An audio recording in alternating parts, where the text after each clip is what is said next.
ସେମାନେ କାହିଁକି ଟେନସନ୍ରେ ଅଛନ୍ତି ସେମାନେ ଠିକ୍ ଜାଣିଛନ୍ତି। ଆଉ ଆମେ କାହିଁ କନଫିଡେଣ୍ଟରେ ଅଛୁ ଆମେ ଠିକ୍ ଜାଣିଛୁ। ଆମେ ନିଶ୍ଚିତ ଭାବରେ ଜିତିବୁ। ଏଥିରେ ଆପଣ 16 ତାରିଖରେ ଜାଣି ପକାଇବେ। ସ୍ୱତନ୍ତ୍ର ରଣନୀତି ବନେଇଛନ୍ତି? ନାଇଁ ରଣନୀତି ତ ସମସ୍ତେ କରୁଛନ୍ତି, ସେମାନେ ବି କରୁଛନ୍ତି, ଆମେ ବି କରୁଛୁ। ଆମେ ଜିତିବୁ। ସେମାନେ ତ ଏବେ କ'ଣ କ'ଣ କହୁଛନ୍ତି ଆପଣ ଦେଖିଲେଣି।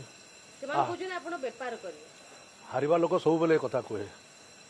24 ବର୍ଷ ଶାସନରେ କ'ଣ କ'ଣ କହିଥିଲେ ଆଉ କ'ଣ କରୁଥିଲେ ଆପଣ ସବୁ ଦେଖିଛନ୍ତି। ଆମେ କନଫିଡେଣ୍ଟ ଅଛୁ, ଆମେ ଜିତିବୁ। ବିଜୁ ଜନତା ଦଳ ରହିବନି। ଟେନସନ୍ ଫ୍ରି ବସିଛନ୍ତି? ମୁଁ ଆଗରୁ ବି କହିଛି, ଇଏ ଆଗରୁ ବି ମୁଁ ଥରେ କହିଥିଲି ଯେ କଂଗ୍ରେସର କେନ୍ଦ୍ରରେ କଂଗ୍ରେସର ବିଜୁ ଜନତା ଦଳ ବି ଟିମ୍ ଏବଂ ଓଡ଼ିଶାରେ କଂଗ୍ରେସ ହେଉଛି ବିଜୁ ଜନତା ଦଳର ବି ଟିମ୍। ମୁଁ ଆଗରୁ କହିଛି। ଆଜି ଯେଉଁମାନେ ବାହାଘର କରୁଥିଲେ ଆଜି ସେମାନେ ବାହା ହେଲେ, ତ ଏମାନଙ୍କର କଥାର ଆରୁ କରିବାର କିଛି ଇଏ ନାହିଁ, ଫରକ କିଛି ନାହିଁ। ଲୋକ ଜାଣୁଛନ୍ତି, ତାଙ୍କର ଦଳରେ ବି ବହୁତ ଲୋକ ୟାକୁ ବିରୋଧ କରୁଛନ୍ତି।